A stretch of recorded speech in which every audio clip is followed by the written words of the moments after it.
running. Just give it a second. There should be all good to go. We'll give just a sec for people to hop on in. But yeah, here we go. All right, so hello everybody. Welcome to another special episode of Lorebeards. It's so lovely to see you all here today. We've got the one and only Andy Hall back with us to discuss the lore behind Total War Warhammer 3. There's a lot more information that's available this time, and it is obviously super exciting stuff that we are just dying to get into. So we're not going to waste a ton of time. We're not going to waste too much effort, and obviously today we're just going to be focusing on lore discussion, so we're not going to be doing any of the typical segments like Tale of Two Gamers or any of that.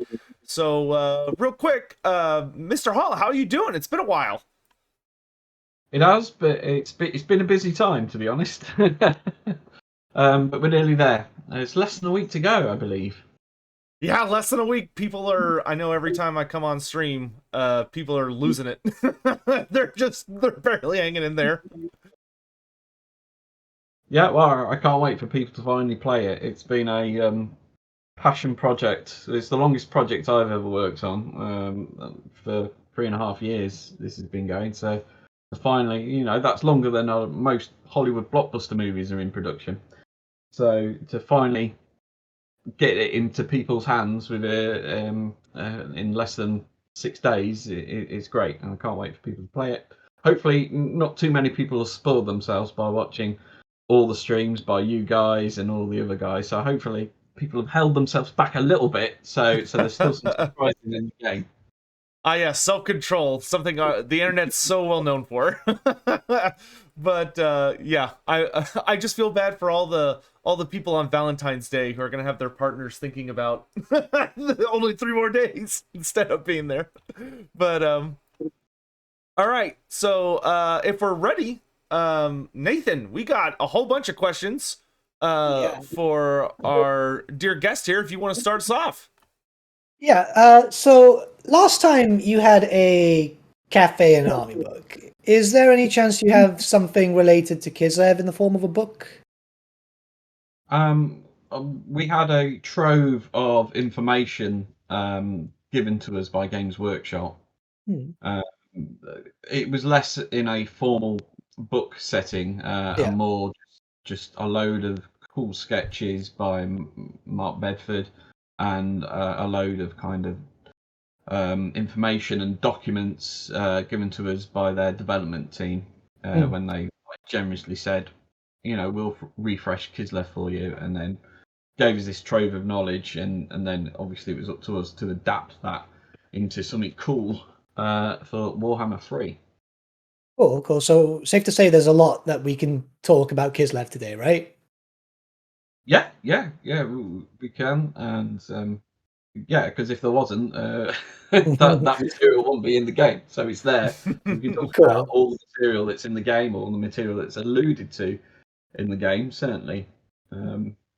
Awesome. Well, we're definitely there's still stuff that's going to be held back for our our DSC teams. They've got plenty of plans for Kislev.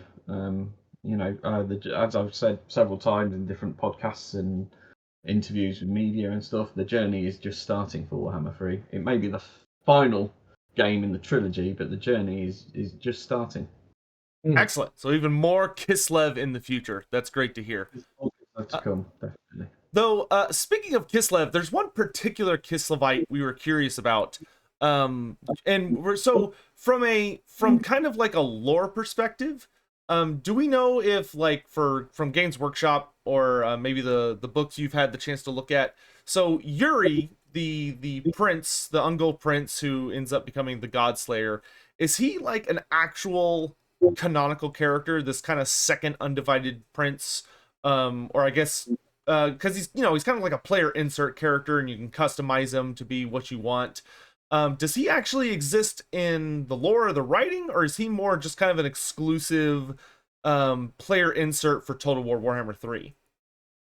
Well, no, I would say he's canon. You know, these things that are happening in Warhammer 3 have been approved by Games Workshop, and so they're part of that IP. Does he exist in any other media at this point? No, he doesn't. As and when Games Workshop gets around to looking at Kislev, maybe. Although I think the old world game that's coming from is set several hundred years in the past, isn't it? So I don't think he's going to be mentioned there. You never know. You never know. I mean, he's certainly a player insert character for later on, and that was his intention. But you know, his journey and what happens to him, you know, is part of the Warhammer lore now. Okay, great. Man, I'm gonna have to like get a group of people and we're gonna have to take bets on if he does show up, what kind of demon prince he would be. Which one they'd end up going with. Nathan, got another question for us? Yeah. So, how exactly did? Obviously, this might be a bit too specific, but how exactly did Be'lakor capture Urson? Yeah, do we have any specifics on that story? Yeah. Well, so the reason we used Urson out of there's many gods in the Warhammer world, as you know. And the reason I wanted to use Urson is because he takes the form of an animal, and I thought it would be very powerful, and we knew we wanted to do something terrible to him. As you do. And in As my you do. head, I was thinking of Aslan on the stone table in The Lion, the Witch, and the Wardrobe. So how do you get players to empathize with a god? Well, if that god has eyes, ears, and a snout, and takes that anamorphic form, we thought we could get people to kind of empathize with him, and that key moment. I don't know where we are for spoilers at the moment, but that key moment at the end of the prologue, we wanted people to almost emote, and in fact, thanks to the fantastic script writing by like David Lee and Lawrence Tully, cinematic artists, it kind of really dug deep into that script to make sure that was a moment, and I knew it had worked when I showed my wife that movie, and she's not a Warhammer fan by any means. She calls it my toy soldiers. She's been with me for a long time, so she's got used to it. Showed her this movie, and when Yuri makes that decision, she went, "Oh my god!" So I knew if I could get an emotional reaction from my wife, I knew we'd probably hit something there. So that was kind of one of the reasons why Urson was chosen. Also, he's a Kislevian god, and we were doing Kislev, so obviously there was a connection there. But again, kind of circling it back to your original question, Nathan. We thought if Kislev is a god, then it makes sense. If Urson was a bear, it makes sense that maybe he hibernates, and that was kind of. So if he hibernates, what happens to Kislev? Maybe if he thinks it's winter, then it's winter in Kislev, and obviously Kislev is always kind of snowy and wintry and tundra-esque, but it probably gets really cold. But so then what happens when Urson wakes? Maybe that's when the spring of Kislev happens. Right. But if he sleeps, then maybe he's vulnerable, and maybe that's why Be'lakor chose him. Because how many other gods may have to hibernate? Probably just Urson in the grand scheme of things. Yeah. So maybe if Be'lakor needs god blood to break his curse, maybe he saw a weakness there, and maybe that's why he chose Urson as his kind of prey.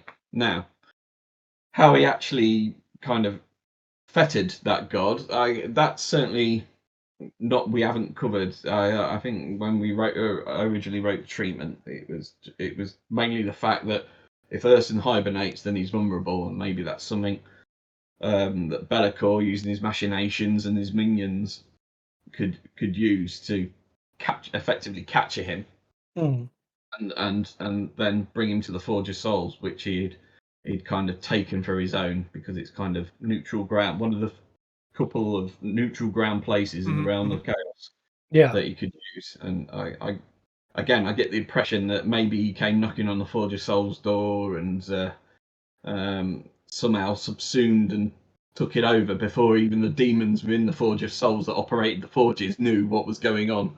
So that's a very Be'lakor thing to do. That is what he specializes in. Yeah. I actually really like. Basically. Yeah, I actually really like that. Man, I would love for us to hopefully get that as a short story one day, or at least of like, I could see that of Be'lakor, doing his thing and finding out through his machinations where Urson is hibernating, which should have been a well-guarded secret, but maybe because of Tsar Boris being gone and what have you, the game kind of alludes to that with Tsar Boris being dead, Urson was not as well protected as he should have been. Exactly. I think in that my original timeline, I had the kind of the death of Boris was a catalyst for many things, including, like you just said, the making Urson slightly more vulnerable, and obviously that allowed Katarine to rise to the throne, which was important for us and stuff. I assume we'll probably get to that later. But yeah, with Boris's death. And how intrinsically gods are linked to their followers in the Warhammer world, that would certainly have weakened him and maybe put him into a deeper sleep than normal, or certainly made him more vulnerable, which would be an opportunity for Be'lakor to kind of leap on. Okay. Yeah. Awesome. Which kind of speaking of grand events and how things tie together, we do have a rather big question, and this may not have an answer. We know this was kind of one of those things that's sort of nebulous, but Warhammer 3 does, and we won't necessarily spoil it for everyone here. People will be seeing it, of course, if they're watching streams starting yesterday. But at the end of Warhammer 3, it's revealed that there is kind of an actual timeline. That Warhammer 3 does take place during a specific moment between the three games. So is there now an official timeline for what the order of Warhammer 1, 2, and 3 is? And if so, can we ask what that order is? Like, especially where does Warhammer 2 take place? Because it definitely fits in, especially because Warhammer 2 has all those epilogues where you have Nakari whispering to the player in the epilogues where he's kind of messing with all the different legendary lords. So can you reveal to us what that order may be, if you had to give one? Okay, if I had to. If you had to. It doesn't have to. No, this doesn't have to be 100% concrete, but I don't give any years because it is all a bit fuzzy around there. Yeah, very fuzzy. Mm-hmm. And that's kind of deliberately so. I mean, we don't want players to think too much about this. It's not a history game. We'll leave that to the guys doing Road 2. All that history nonsense, ma'am. I love it. But so we want to keep it slightly fuzzy. But I personally, I think the order of events is the very first CGI trailer, the Warhammer 1 announcement trailer. We see the advisor is a white wizard and he becomes corrupted by the Tome of Fates. Right. Mm-hmm. And you may go, but that book looks different to the Tome of Fates in there. But again, I kind of covered that. There's a lore blurb in there that kind of explains that as a Zentian book, it will take different forms at different times. Mm-hmm. And then from there, I wish I had this in front of me. I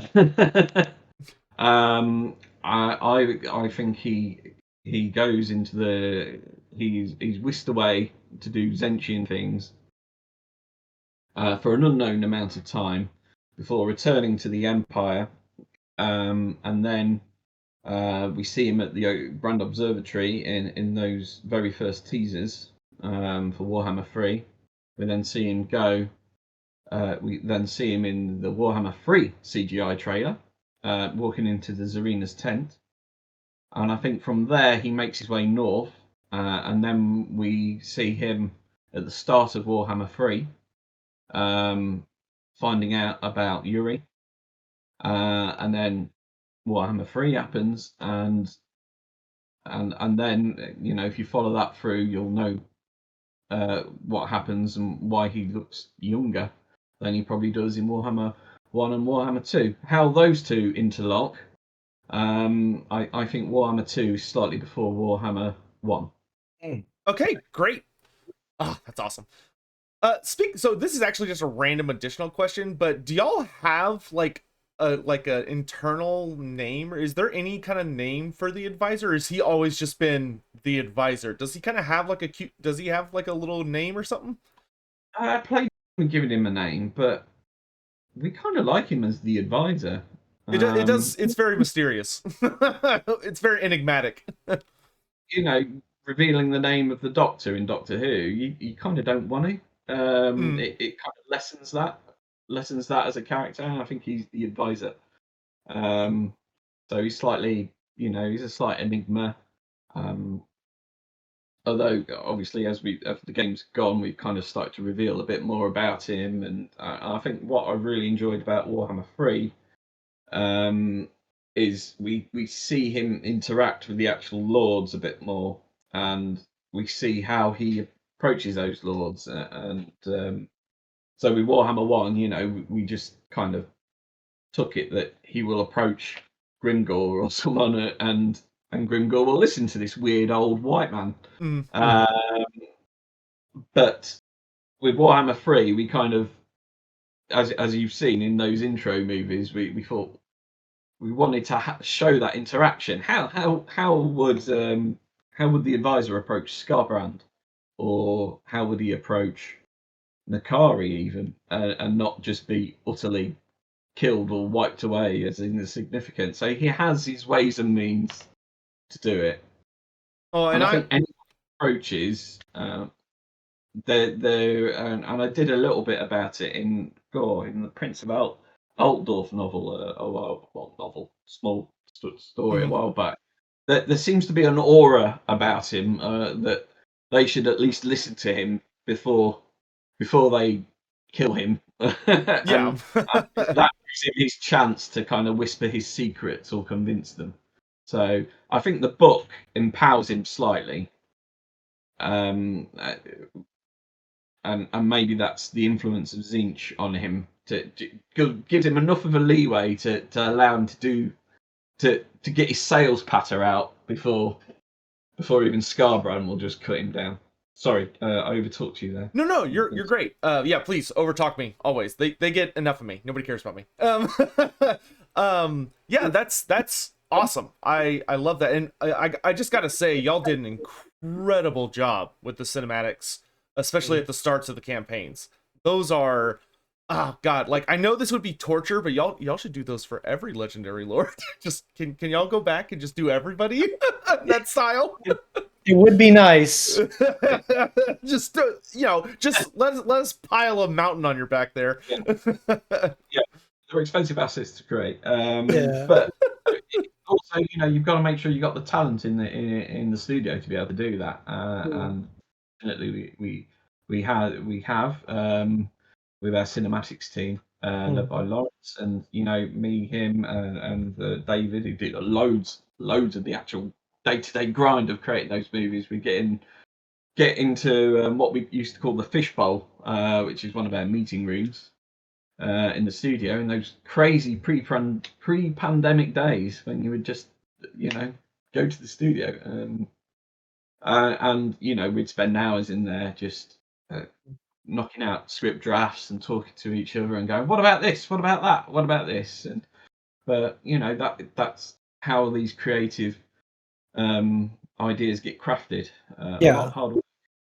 But yeah, that's just writing the scripts. But then you need the artists as well. And one of our artists, in-house artists, Ignacio, who did loads of those drawings, and we used loads of freelancers too. They just all knocked it out of the park. It's an amazing feat, and it's one of the things I'm most proud of in Warhammer 3. Even though my bit, to be honest, was just at the start. But they're fantastic, and they seem to have gone down really well, and I'm really glad. Yeah, And they're going yeah. back and doing them all. Yeah. It's a big undertaking. I'll just have to dream about it. Nathan, carry us forwards. Yeah, so we're going to circle back to Kislev because we have a lot of Kislevite questions. Just a question: why aren't the other Kislevite gods getting involved? Like, it's not a big pantheon and so on, but wouldn't they be a bit like the godhead's missing? Like, yes, they're involved with the prayer mechanics and so on, but you'd think they'd be a bit more active if Ursun's disappeared. You know what I mean? You would, wouldn't you? Yeah. There's something that's coming out that may address that. Okay, cool. Okay. Right. That makes me happy, at least. Right, cool. I thought like they'd be forgotten because there are some cool gods, like Daz and Tor and so on. They're in the game as invocations. We haven't ignored those guys at all. So something I'm probably just gonna throw out into the void here real quick is that for anyone listening, we're gonna be focusing very heavily on lore today. So if there are moments where he says next question, we're just gonna do next question. So that was kind of code for next question. So we look forward to learning more about that. So Nathan, next question. Right. Where are we here? Well, we're gonna have to skip the next one, aren't we? Oh, I'll ask it, but I'll just rephrase it a little differently. So, one thing that we loved about the game is kind of that new lore for Ursun of that when he's hibernating, Kislev is kind of hibernating and dealing with winter. He wakes up and we see in the prologue cinematic he literally roars the winter away. But one thing that we just wanted to ask about and we're just kind of curious about is that I think in the older lore, that was kind of traditionally Dawes's role as the god of the sun, that he would sort of bring around the sun again, from the Kislevites' perspective as they got closer to the sun in their natural orbit, and so for them winter would end with Dawes being the one who kind of thawed it out. So that seems to be a small retcon, though I think it's a great retcon.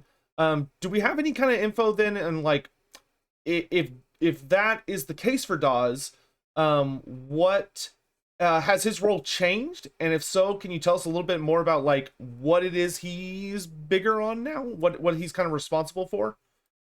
I think he is the god of the sun and stuff, and I think he still has a part to play in that.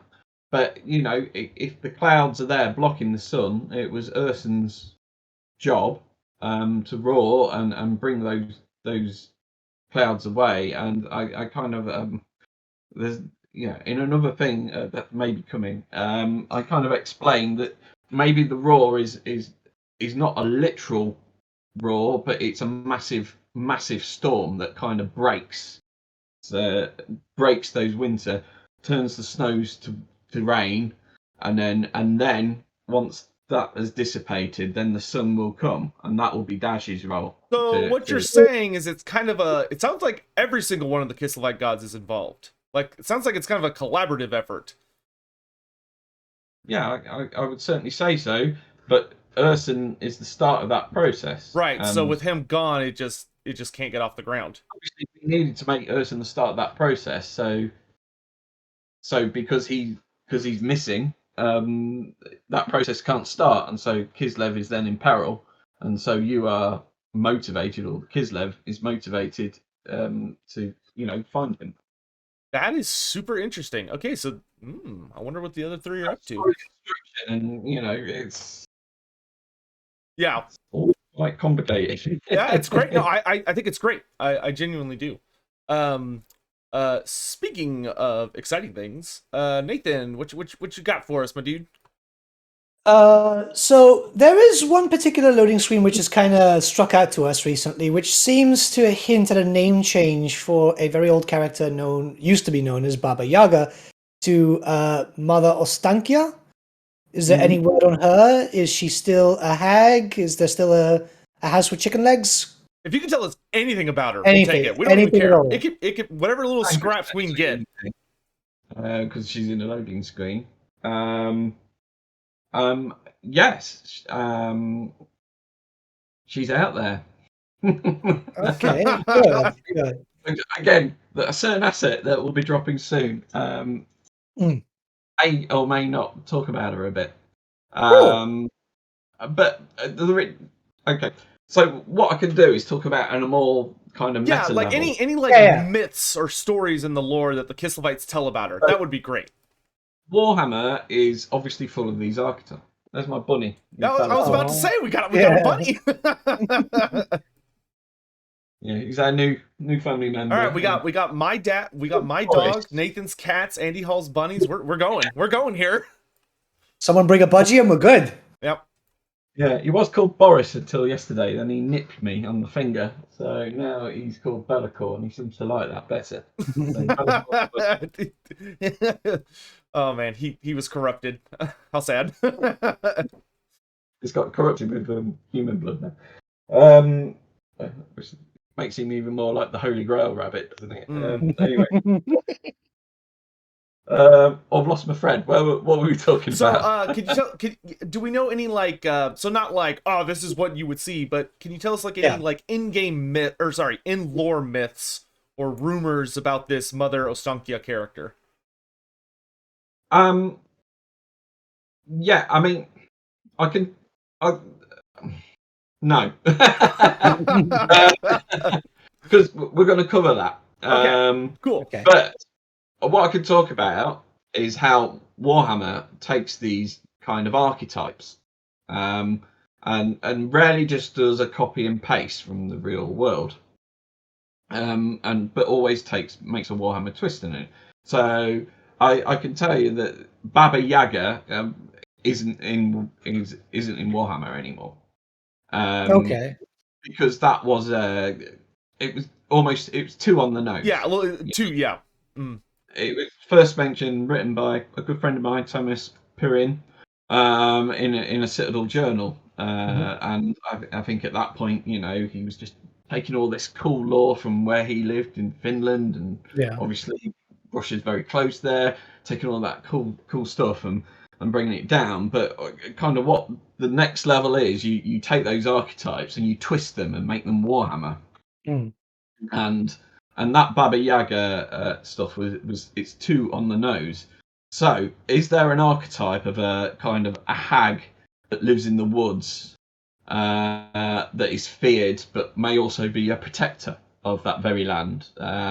Yes, there is that archetype, but it's now not Baba Yaga, it's Mother Ostankia, and you'll probably learn more about her. And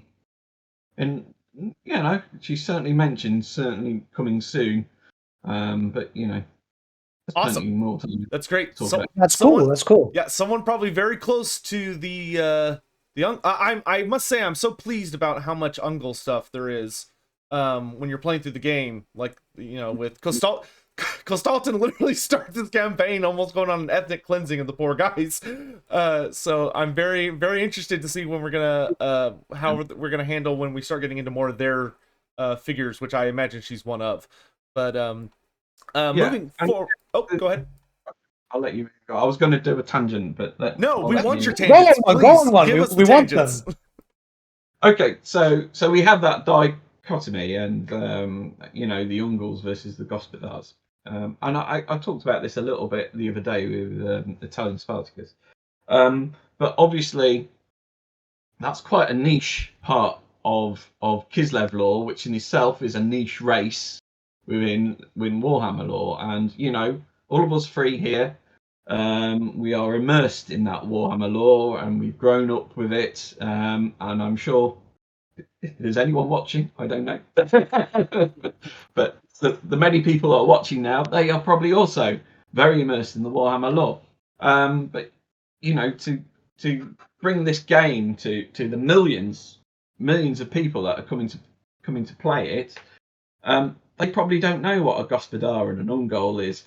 And so we wanted something that they could instantly see is interesting about Kislev. We still wanted that dichotomy, but that people would click with instantly and go, "Oh, I get it." So again, always in conjunction with Games Workshop. In fact, they brought that to us.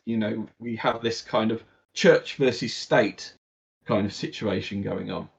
So again, that's a hook that's kind of easy to see and easy to perceive, and kind of get a buy-in quite quickly.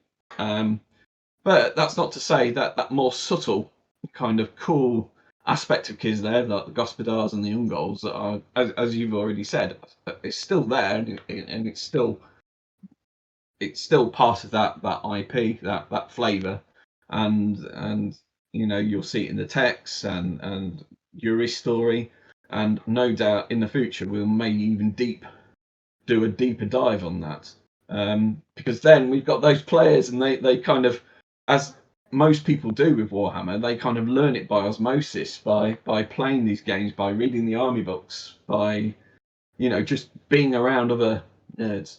Yeah. And that's how they kind of learn and get deeper into the world.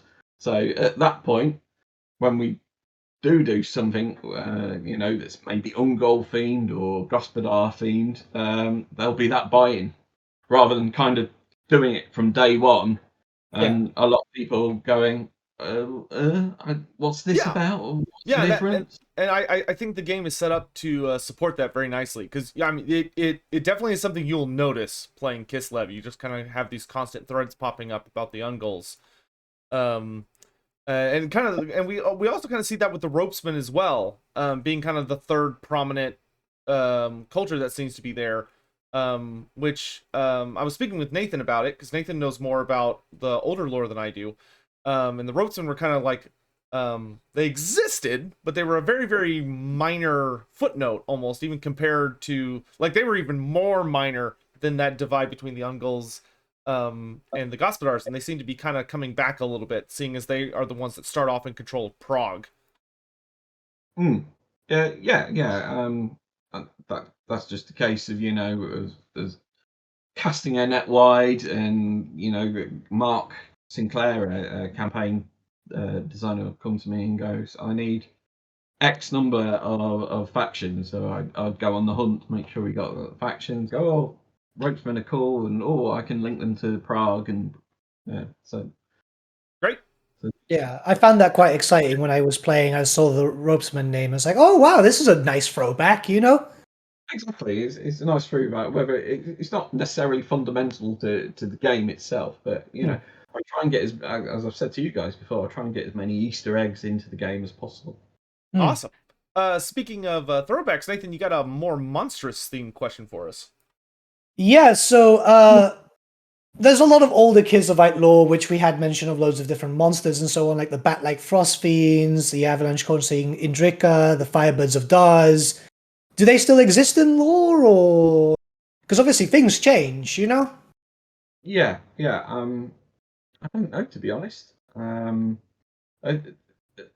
good thing about Warhammer is that stuff can go away, and sometimes it's never seen again. Other times, another designer will just bring it out the drawer and say, "They're here, and they've always been here.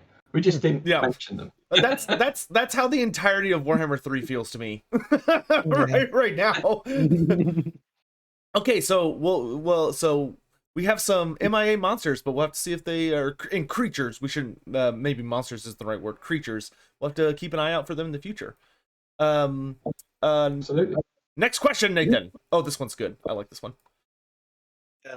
Wait, let me just find it there. God, I'm blind today. The letter one, right? Yeah, the letter one. We're going down for the list there. So the letter in the intro trailer seems to imply that Yuri is Catherine's former lover. Is this correct? And will this get expanded upon? If so, yeah. And so when we say intro trailer, for anyone listening, we mean the announcement. Because you can read that letter if you freeze frame it, you can actually read the letter on her desk, and it does seem to imply there was an interesting relationship between the queen and her Ungol prince. So can you tell us anything, any confirmations, any dirty drama that you can let us in on that? Yes and yes. So they were lovers. Okay. Yeah, and again, that thing may be coming. That thing may be cleared up sooner rather than later. Oh. Man, if you That, give us a short story, if you give um, us a short story about her finding out what he's turned into, I would love that so much. Yeah, that would be cool. That's some S tier drama that I need in my life. um, well, we'll see about that. But that letter itself, it's I, I worked with one of our brand managers to do it, and they were like, will they figure this out quickly? I was like, no, taken months. It's like day 3, YouTube videos. This is what the letter says. And I think someone got it absolutely bang on. And I was like, I think I sent you a Twitter email about it.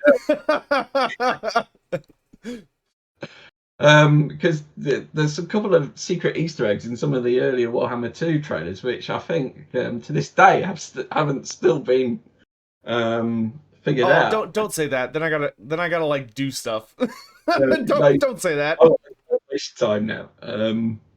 But yeah, I was expecting that to take a bit longer, but yeah, I think like I say, one person I saw absolutely got it, nailed it. And I was like, ooh.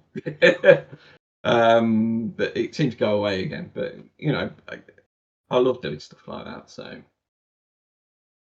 Well, and it was cool because for anyone that doesn't know, Yuri, a Yuri who is an Ungol that falls to chaos is actually an adventure hook from Warhammer Fantasy Roleplay Second Edition, way back.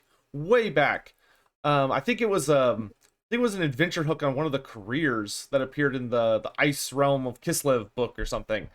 So it was really cool to see that story taken, but it was incredibly well adapted to fit Warhammer 3 and changed a lot. Because the original Yuri was, I think, just like a horse guy. Whereas we get Prince Yuri here, and he doesn't just fall to chaos, but he goes all the way to a demon prince. But it was just such a cool thing to get to see that evolution. Yeah, and those things are there to start those speculations, and yeah, I totally. It's fun watching all that stuff unravel and people think and go off on tangents on themselves and stuff. It's cool. We love it. All right, great. So for the next question, so a popular ask, and it's something that is close to my heart as well, is that when Katerin, we were originally introduced to her back in the day in tabletop. One of the things that was kind of famous for her, granted, it wasn't part of her model. It was something you'd have to kind of kit bash yourself because GW liked to give us like mounts or creatures, and you just kind of had to figure it out back in the day. Unlike those spoiled kids nowadays who get an actual mini for all their rules. Is that Katerin was known to have kind of like a sled, kind of like the original myth of the Ice Queen from, I think it's Norwegian myth or Eastern European, but that Ice Queen having a sled, and Katerin had a similar one pulled by like reindeer or Indrika, which are kind of like the reindeer of the Warhammer world. Is there any particular reason why we saw her kind of just ending up with a bear? Like, she does have a unique bear mount that looks very nice.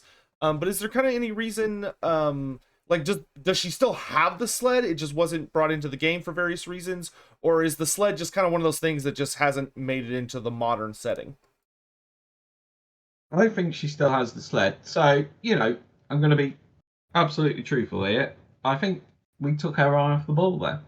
And I think, so one of the things about being in a studio environment, and certainly one of my jobs, is walking around, I'll see one of the artists got something up, I'll go over and go, that's cool. Oh, could you do that? And when I first joined the studio, I was known as the more schools guy. And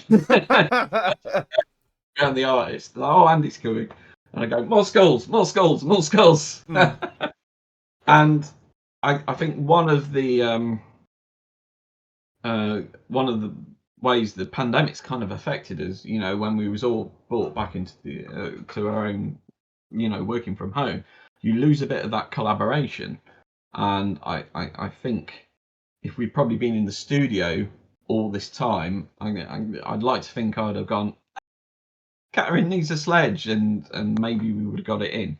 There's been there's a couple of areas where the pandemic's kind of, not helped the situation. The fact that plague bearers don't count is one of my bugbears. And that's purely because we weren't allowed more than 1 or 2 people in the sound booths. I see. Nice. COVID regulations. So we always used, if we need kind of crowd chants and stuff, we at CA it's very collaborative. It's a great atmosphere, and one of the audio engineers would go, we need 10-15 people in the sound booth to do some chaos screams, and everyone would pile in, and it'd be great fun. We obviously couldn't do that in a pandemic situation, so we've lost a couple of those areas, and the one that always gets me is the fact that the plague bearers aren't counting. Well, maybe if we're lucky, as things continue towards normalcy in the world, and maybe if they do something for more Nurgle stuff in the future, we can get our counting guys as a patched in, and maybe even Catherine Sled one day in the future. Crazier things have happened in this game. Everyone, of course, remembers the infamous Albrecht Trident. For those who played Warhammer 1, the Albrecht Trident was a pretty hilarious series of events. But so maybe the sled will be our Warhammer 3 Trident. And maybe we'll get it in. I hope being candid is a cool thing for you guys. And you're not pre-orders, and therefore I will be fired. Perfect. Although I would say Warhammer 3 is about as perfect as a game as you can get. There's Battlefield. There he is. It's off to cause trouble and become a shadow god somewhere. Oh, I'm sure he's up to machinations. Nathan, onwards and upwards. No, I think you should have this one because this is a very passionate one for you. Oh, okay, well then you can have the next few after. Oh, okay, gotcha. So all right, there's a character in Kislev lore that I really love. Like when they announced Kislev, I think it was the first major video I did on it, which is a character that's known as the Ancient Widow, who's supposedly this mysterious true benefactor of Kislev. Like she is Kislev. She's this ancient, like there's so little about her, but we know that there's this mysterious shriveled corpse woman hidden somewhere in the lands of Kislev, which is where ice magic comes from. It's where the lore of the hags comes from, and that she is the power of the land itself. She's kind of like the sentience behind it. And there's an event that appears in game that really caught my attention, where you can get a dilemma where this Ungol will come up and be like, oh, the ground cracked open, and I heard this feminine voice talking to me from this opening in the earth, and she offered me a boon, and all the Gospodars are like, this dude's crazy, get this guy out of here. But you get to pick something. And I was curious if you could confirm for us, does the Ancient Widow still exist? Is she still kind of lurking in the shadows as one of the guardians of Kislev? See, we don't mention the Ancient Widow in the game anywhere, actually. But I refer back to an earlier question where, sometimes we rest these concepts and sometimes they come back. I think the motherland concept is kind of as substituted the Ancient Widow. Now, that's not to say that maybe at a later date we'll reveal the motherland, and the Ancient Widow are kind of entwined, and that we hint. Certainly, that event kind of hints that there may be something there. But as of this moment, we don't kind of talk about the Ancient Widow. It's not really mentioned. Okay, but great. Not something. I'm certainly not ruling it out its existence. Gotcha. At the moment, it's the motherland that's invoked rather than the Ancient Widow. Gotcha. No, I am those two are the same concepts. I think that's something that we'll look at and develop further down the road. Great. I cannot wait to see that explored. All right, Nathan, you could finish up all the Kislev questions that we got. There's quite a few. Okay, so next one we've got here is Are there any other interesting named characters in Kislev, even if we can't have some specifics, but some tidbits, which we've seen some hints in events and so on, but maybe a little bit more context, if possible, of course? Yeah, like and we just mean like archetypes, or if you have names or little tidbits about them, we'd love to hear them. But kind of like Yeah. when we talked about Cathay in the last time we had you on Lorebeards, we talked about some like kind of specialish character type people that are running around. Do we have any of that kind of info for Kislev? Well, we talk about the Golden Knight in the game, Narieshka. She's like the champion of the Tsar or the Tsarina. So she's kind of like the Kurt Helborg to Franz, she is to Katerin. More like the Ludwig. Oh, okay, I think. more Schwarzhelm. Okay. Okay, cool. Okay. And yeah, and it's normally a male role. And I'm just referencing stuff that we've already kind of talked about in the game here. Yeah. And the current one though is the daughter of the last one, Narieska, who's said to be, an even more prominent fighter than the father, and that each Golden Knight has a bespoke piece of armor that is forged for them as part of their gift, and that it's imbued.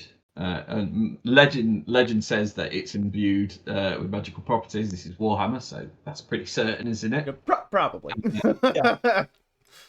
And interestingly enough, that it's blessed by both the Zarina and the Cult of Ursun. So she's one of the few characters that will fuse together the church and the state, and will serve both. Oh, very cool. Awesome. Is there anybody else out there that are kind of that are there any like rumors about? So we've kind of heard about this knight. We've heard about we've kind of talked about Mother Ostenkia and stuff like that. Is there anyone else that's kind of like important to know that people should have on their radars of like as Kislev continues to evolve with Games Workshop, people who might be kind of appearing for lore people who kind of want to look out for recognizable faces? I don't want to spoil all the surprises for our DLC team, but new cool characters is certainly being worked on. I don't think we've talked about any others just yet. Okay, great, awesome. It's all to come. Onwards. Cool. So older lore implied very heavily that Prague had a resting deity under a glass coffin. Does she still remain? Is she there? I'll file that under the Ancient Widow thing, in that I don't think we specifically talk about her. Mm. We know that's in that Realm of the Ice Queen role playing book. Yeah. But we don't specifically mention that at the moment. Yeah. Will we, at a future point, because it's a long roadmap, return to that concept? It's certainly possible. But Yeah, because she was quite curious. Deny. Right. So before we jump into the next, I've got a little minor question. So there was one sentence in lore way back in the day. I can't remember what exact book it was, but Catherine had siblings. Oh yeah. Does she still have siblings? I don't think she does. Also, I highly doubt this is written anywhere, because Games Workshop's kind of notorious for leaving little spots just for mystery and enigma. Do we know anything about Boris's wife and Katerin's mother? Like what happened to her, or who she was, or anything like that? I don't know. Sorry, it's been these last couple of questions have been a bit boring. No, you're all good. You are all good. No, I actually think it makes her a stronger character if she's an only child. I think if she's got brothers and stuff, then you've got to go, well, why is she taking the throne? Is it by dint of being the eldest, or what? So I actually like that she's an only child. So I don't think she's got brothers or sisters. Again, may change. As for her mum, no, we haven't really covered that, to be fair. Again, it kind of makes her stronger I think, if and it's very Kislevian, and if Oh, she's yeah. kind of forged by things that haven't gone her way in her life. So I know if I was kind of writing her bio right now, I would probably say, she probably lost her mother young, and then she lost her father, as it Oh, yeah. happens, and therefore she's kind of had to become this strong-willed woman, Well, without the touch of parents or siblings. yeah, and it does seem that because the only stories we kind of have that seem to hint towards is that, of course, we have that story of how Boris met Erskine when he kind of ran off into the woods like a hoodlum to go fight a bear, so he could go through the rites of initiation to be a priest. And Katerin was just a kid, but because they didn't know where Boris was, they had to start preparing her to be Tsarina because they were like, oh, is Boris dead? So even at that young age, she didn't have her mom around, so it seems like she died very, very young. But all right, let's move on. Yeah, well, it's like I can't. What's more Kislevite and than growing up without the warmth of having your mom around? All right, so we're gonna actually hit a couple things with Cathay now. And okay, there's a question I gotta ask. I have to ask this. So with how things are right now, people are able to kind of see the ends of campaigns and stuff now. And there's only one campaign ending that I have to ask about from a lore standpoint, which is that so in Cathay, obviously their campaign revolves very heavily around Shinzu, who is the Dragon of Light. She is seems like probably one of the younger dragon kids, considering that she's like the bringer of hope and all this stuff. But in the game, we kind of end on a cliffhanger with Shinzu, which is that you don't really find her at the end of the campaign. You get more of like Urson confirms that she's alive and says, "Oh, go look for her here." So could you share with any details with us about like what kind of happened to Shinzu and like where she may be? Is there any information that is not revealed necessarily in the game that you could tell us about Shinzu, why she went north of Norska, and where the Cathayans may be looking for her?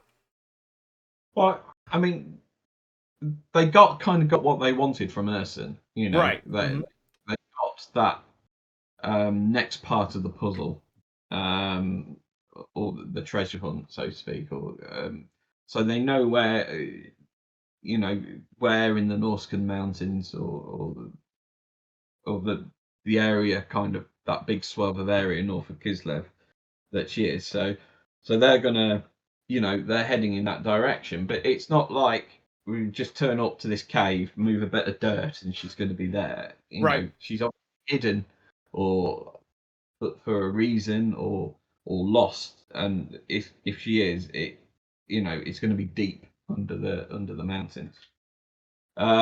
I mean, other than that, other than what's already in the game, I don't want to speculate because, I talked about a concept with Italian Spartacus the other day called the door ajar. Right. You mentioned this on the last time we had you on. Yeah. I guess it's one of my things, because it's one of the things with Rick Priestley and Jervis and stuff when I was at GW, and it's about leaving that door, and with Shinzu, we're leaving that door ajar. We're giving the Cathayans a kind of happy ending's the wrong word, a fulfilling ending. But we're also leaving the door ajar for us to either expand on that story, or more importantly, let Games Workshop expand on that story, Right. Mm-hmm. because they're gracious enough to kind of let us use one of the few kind of missing or unaccounted for dragon children as one of our big motivators for that story.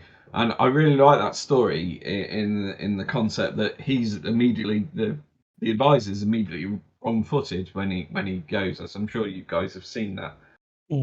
Right. That in the intro. He's going almost a bit blasé, thinking, I'll just offer them the power of a god. What what person can't refuse that? And they're like, no, you're not here for that reason. You're here to help us. It's almost like, yeah, we know what you are, but you're here to help us anyway, kind of thing. Well, great. Which I really liked. So he felt a bit wrong-footed, probably slightly more wrong-footed with them than if he visits, one of the demons, even Kairos. They seem to be on top of him better than him. Can I diverge for something now that he's mentioned something that I've had this in my head for a while? Oh. We know what you are. Now, this is something that comes into question, like, say, for example, when Boris speaks to the advisor. Oh yeah, he kind of leads with that, like, I know what you are, but let's get to it. Well, I think in those cases, when he's referring to that, it's like, spoilers from Warhammer 1, we know what the advisor's ultimate fate is. We know he's what he is. He was sent to this world to basically advise all these different warlords to create war to serve Zench. And a vast majority of those warlords and legendary lords come to it from purely how can you serve me and further my agendas. But there are certain characters like Boris, who's crossed the veil. I get the feeling he knows exactly what that advisor is. He knows he's a Zentian servant. He doesn't care anyway. Because to him, what's most important is saving his bear god, who's in literal Warhammer hell, dying. So he's like, yeah, I know you're a servant of Zench, but I know that book. I need you to use that book to get me there anyway. So I know what you are, and again, I think the Caffeine Lords are a bit like that as well. We know what you are, but you're going to serve us anyway. Yeah, you're useful, so you get to live for a minute. And again, I think that all feeds into the greyness of Warhammer as well. There are no ultimate good guys here, or you got to use what you got. It's a dangerous world. Yeah, out for their own kind of interests, whether that interest is saving a bear god to free their nation. All right, it's ultimately a good thing. Great, Nathan, you got the next one for us? Yeah, the Moon Empress and Dragon Emperor were working on something which would be revealed at a later date. Can we have some more information about that, or we're still waiting for that date to arrive? This is a follow-up from the last time we talked. Warhammer Leap Year. I have a plan that they're working on. Yeah, I know what that is. Games Workshop knows what that is, but I'm not going to reveal that now. Dang, not yet. Okay. That's not for me to reveal. That's for the good folks at Games Workshop, as and when they Games Workshop, give me my dang army book. Okay, great. So will be revealed in the future. I'm so excited to learn about that. I can't wait to make fun of them for not learning from the old ones, but we'll see what happens. So okay, I've got a big question here, which is so something that the audience has had a lot of fun speculating about. I've had a lot of fun speculating about. Is that we kind of know that among the Dragon Kids, the 9 as they're known, 8 of them are associated with one of the Winds of Magic, and then there's one kind of unaligned kiddo, or maybe he's all of them combined. Who knows? Just through kind of deducing and various things, kind of narrowed it down to a couple of stragglers, and I was wondering if you'd be able to kind of fill these in. Could you tell us what? Because so based on kind of like Chinese mythology and stuff, it seems that Yin Yin, the dragon of the East, seems to be the dragon of beasts. I don't know if or the dragon of wood. I guess it would be. I don't know if you're able to confirm that. And is Yuan Bo the Jade Dragon? Do we know if he is the unaligned kid, or it seems that some of his titles refer to him as being the Heavens Dragon? Well, he's master of the meteor winds, so that should tell you. Yeah. Okay, so he's the Heavens Dragon. Yeah. I think I haven't got my cafe book in front of me. Maybe in here. Just showing off that he has a book, right? I know. I've got the book, Rubbed it you in your don't. face. Yeah, maybe over there, but I don't want to pull it out and reveal a cover that you guys probably. Let me see that. Let me see that. Okay, so okay, knowing that he's the Heavens Dragon kind of lines everything else up, I think. Because Yin Yang, I feel very confident Yin Yang is beast due to the association of like the actual mythological creature in China of the East. It has to do with the element of wood, which we've spoken about, that each of the elemental winds of Cathay, of like stone, wood, metal, fire, spirit, and all that stuff, seem to have direct correlations with the winds of magic. So would it be safe to say then that the unaligned kiddo, we know the spirit dragon is in the Cathayan underworld up to something. The light dragon Shinzu is vanished in the north. So that seems to pretty much just leave the shadow dragon and the unaligned dragon as kind of the only really mysterious missing ones, which is super exciting. Yep, that was all your speculation. Go ahead. Hey, yeah, but I feel confident in that speculation now. And at least until I get my hands on that book. Which kind of a follow-up to that, and you might not be able to answer this without the book on hand, and they might not have even written this. I guess this would be a good question if you've read it just to know it exists. Do all of the Dragon Kids have official names? Or are some of them kind of in the soul lost that they're almost like kind of like 40k Lost Primarch level where we don't know anything about them? Because like Shinzu, we obviously were like, oh, okay, so the light dragon's name is Shinzu, and the spirit dragon is talked about a ton in Warhammer 3. She even kind of comes up in the finale with Urson. She plays a large role in that, and whenever you summon ancestral warriors, you literally see the spirit dragon do this little portal thing, and all the dead guys come walking out to join you.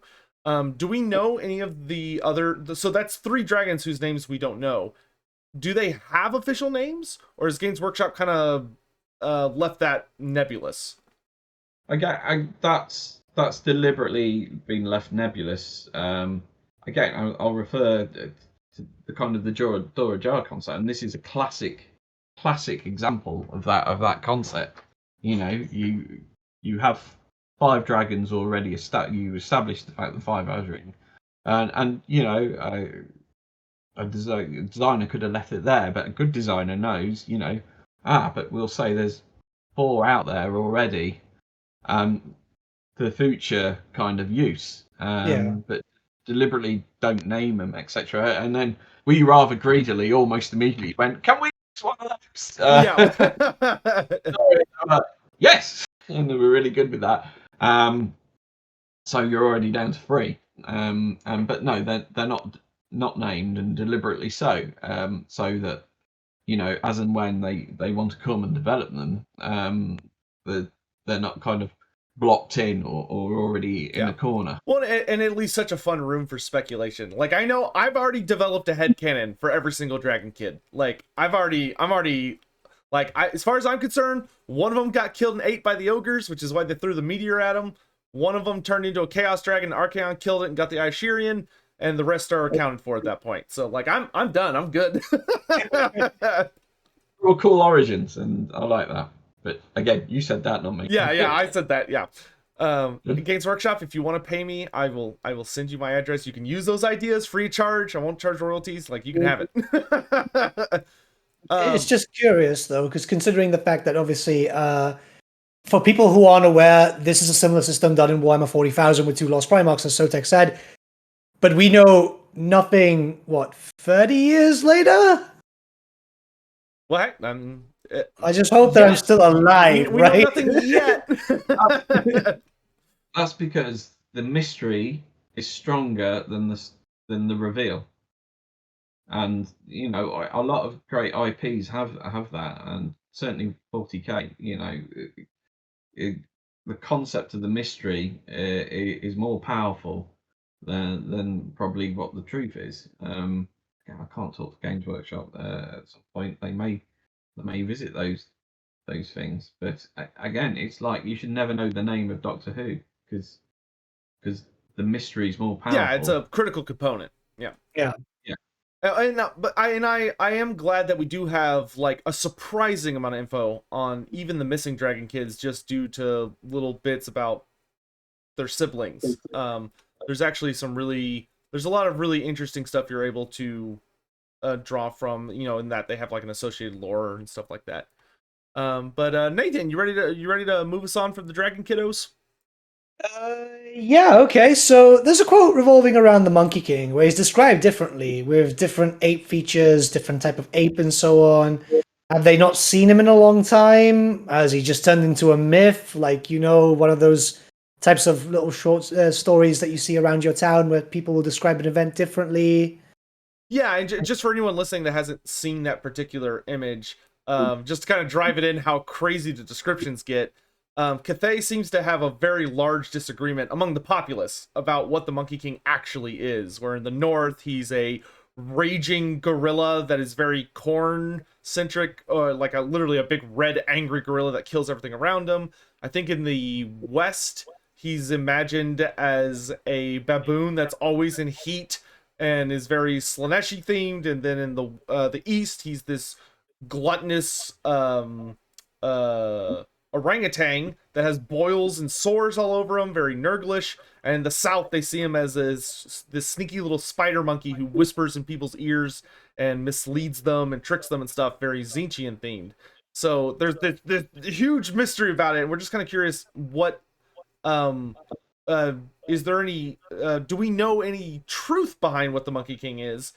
But more importantly, because we're not digging here for potential DLC stuff, but how has Cathay developed such wild different mythologies about someone that only 200 years ago declared himself emperor? Yeah. So, 200 years ago is a long time in a civilization. Oh yeah, for humans especially. Yeah. Internet, a lot of misinformation can happen in that time.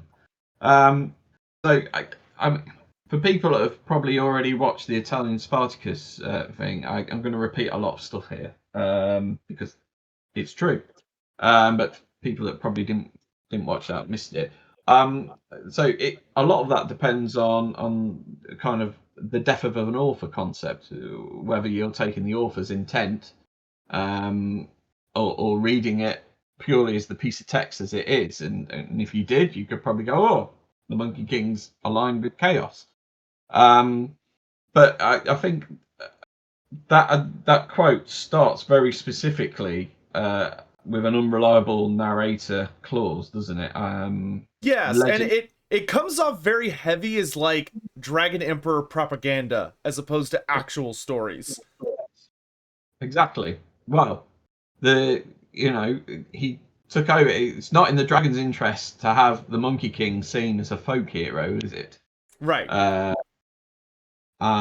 Also, and kind of when I wrote it, my kind of intention is, and we've already talked about how of all the chaos gods, the most prevalent in Cathay, the one that seems to be able to get its hooks into Cathay more than the others is Qianqi, Zench.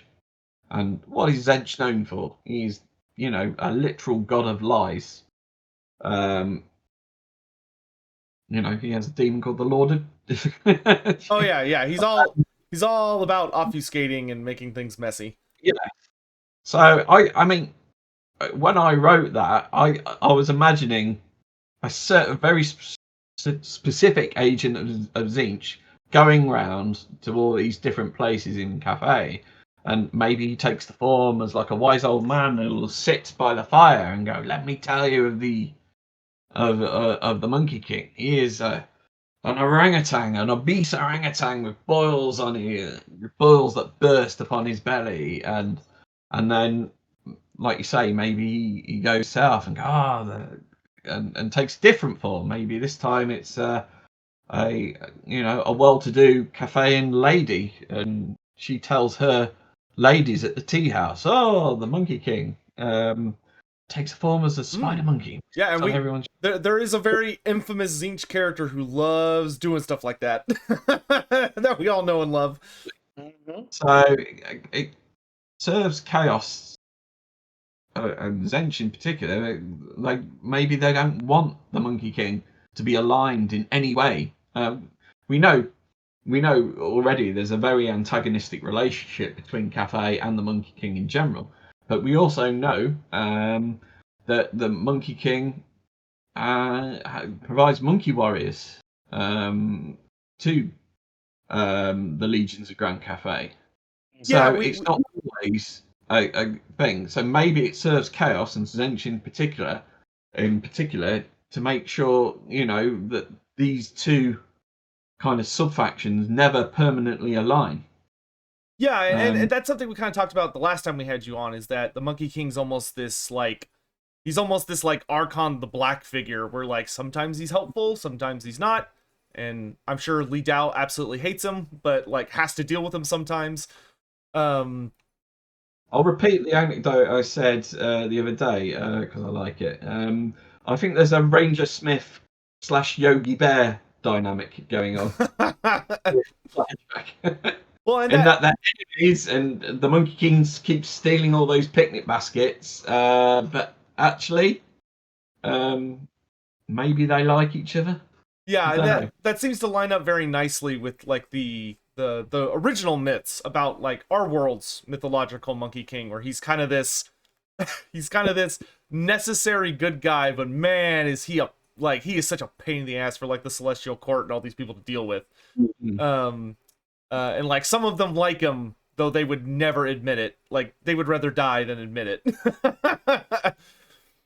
That's not to say he's been an absolute git for Grand Cafe at times. Like you say, he did claim the throne of the Empire and installed a Claneshian, leader of Claneshian as Lord Chamberlain. Part of me wonders if the Skaven convinced him that was a great idea, fanning his pride a little bit. Hey, we don't have an emperor. The emperor's missing. Someone's got to be emperor. You should be emperor.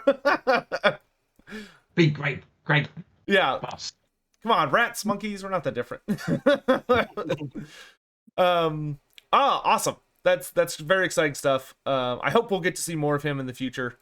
Nathan, why don't you take us to the first miscellaneous question, because I know this is such a big thing for you. So yeah, so this is something that kind of hyped me up just from reading it. It's likely just an Easter egg or something, but there was a mention of one of the minor Chaos gods, and I am devoted. You can see the Chaos start, if it actually shows up, You're branded. Yeah, I'm branded. I've got a Marcus Sinesh tattooed on me too. Oh, you turned off a little sec. Oh, sorry. I said you've got the mark of Chaos Undivided there. I thought you were all about Slanesh. I've got a Marcus Sinesh too, but I can't show it on stream. So seeing a little bit of a mention of a minor Chaos god, is that Dora Jar stuff? Is that just an Easter egg? Could they be potentially returning? Because obviously Age of Sigmar does mention them too, Yeah.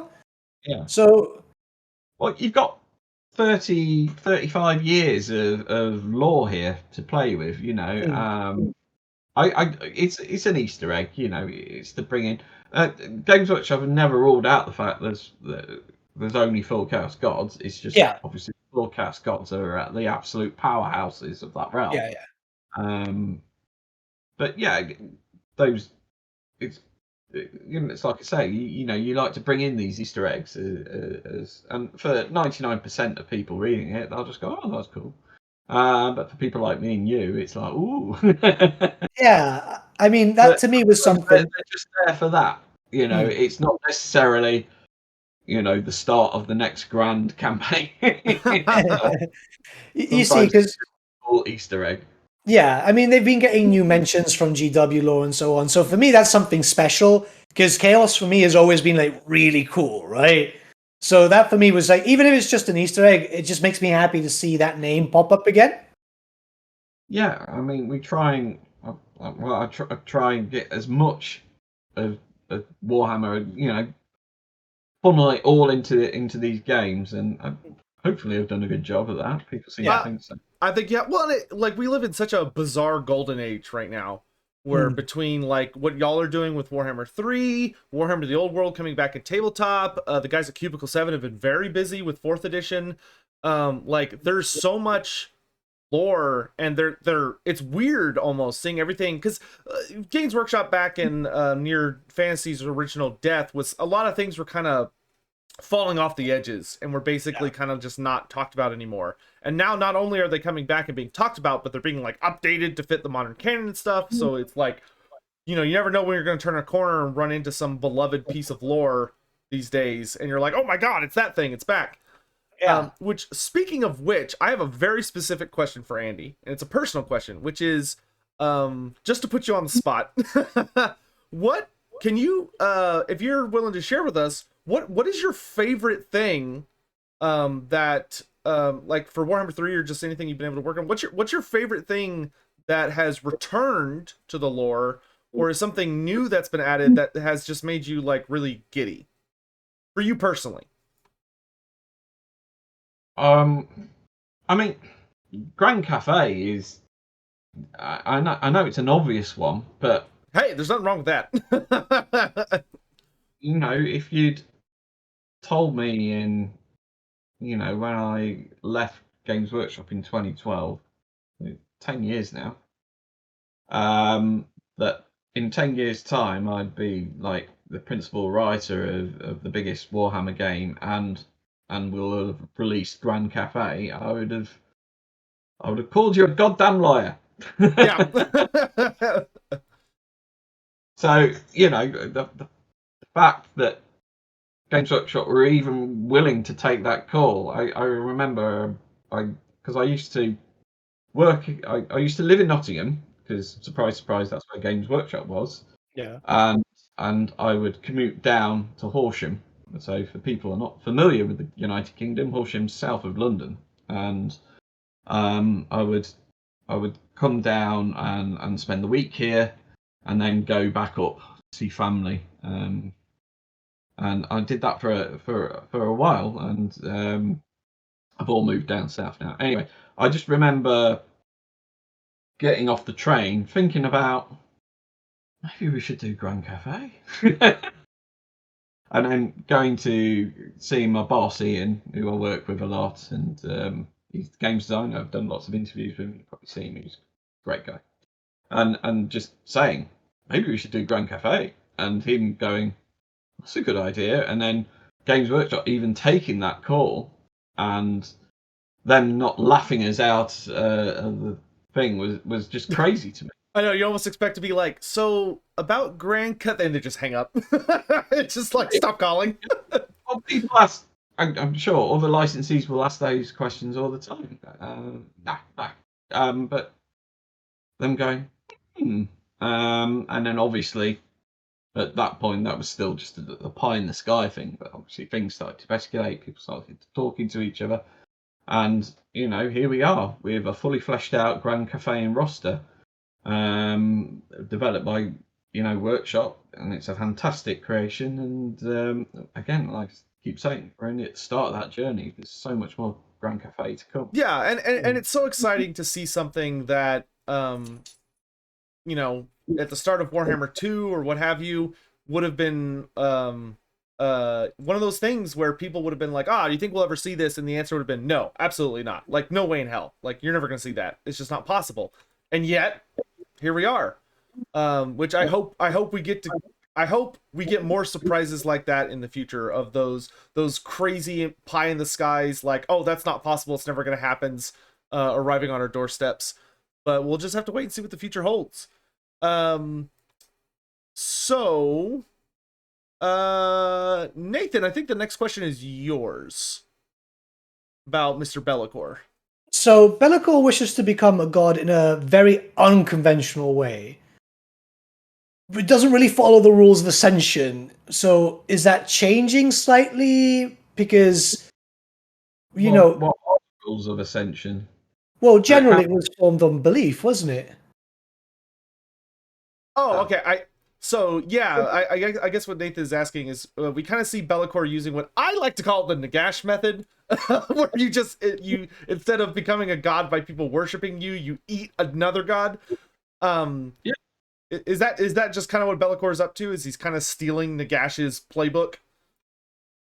Yeah, again, spoilers for people that probably haven't gone. Because at first you're meant to believe, he's just out there to bring back his physical body, which he does, and then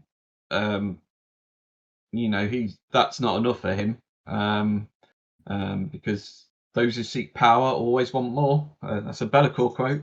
Yeah. Well, yeah, Bellacor's the king of he should have stopped while he was ahead, and he would have been fine. And yeah, I think his ambition is driven to the point that God spited him and he hates them, so he's gonna become one of them just to kick. And probably even if he reaches that ascension, then that wouldn't be good enough for him. He'd want to depose Khorne as to become the most powerful. So yeah, I think gods traditionally spring from belief, don't they? But when mortals transcend into godhood, which, let's face it, even in the Warhammer world is very, very rare, and I don't think even in this timeline at this point, Nagash hasn't managed that yet. Correct. They have to do that by effectively eating, like you say, eating a god. I used to with Lawrence, who helped me write this story, him and David. I would often say to him, Bellacor's in the Forge of Souls juicing at this point. He's getting that Urson smoothie for his pre-god workout. Yeah, absolutely. And he's taking that god energy. So I suppose circling all the way back to your question, Nathan, is like that belief energy is still there. It's just in a bear-sized container. So he's essentially co-opting the belief in Urson. Yes, which again is a very Be'lakor thing to do. Yeah, I mean, we've seen throughout the history of Be'lakor in general, with Shadows of Albion and so on. He's smart. He's very, very smart. Dude's great at stealing stuff that he had nothing to do with, but he just takes advantage of it. The Albion crisis, Mordheim, this. Yeah. Exactly, and in the end times as well. It's all kind of on brand for Be'lakor to do this stuff.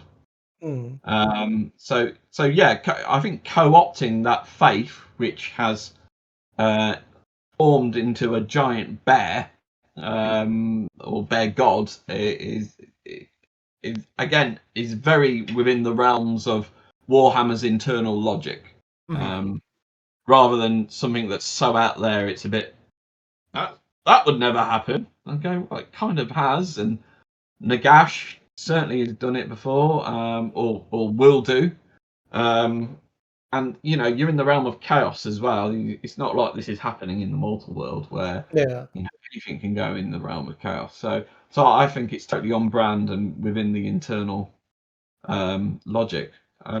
What I want one of you guys is to do is ask me about how did Yuri kill a bear with a pistol, because I've seen a couple of people ask me that. Okay, well, I'll say, I think the reason we didn't ask is because I think you did a great job of explaining that it's not the bullet that hurts him; it's the renounced his faith that hurts him.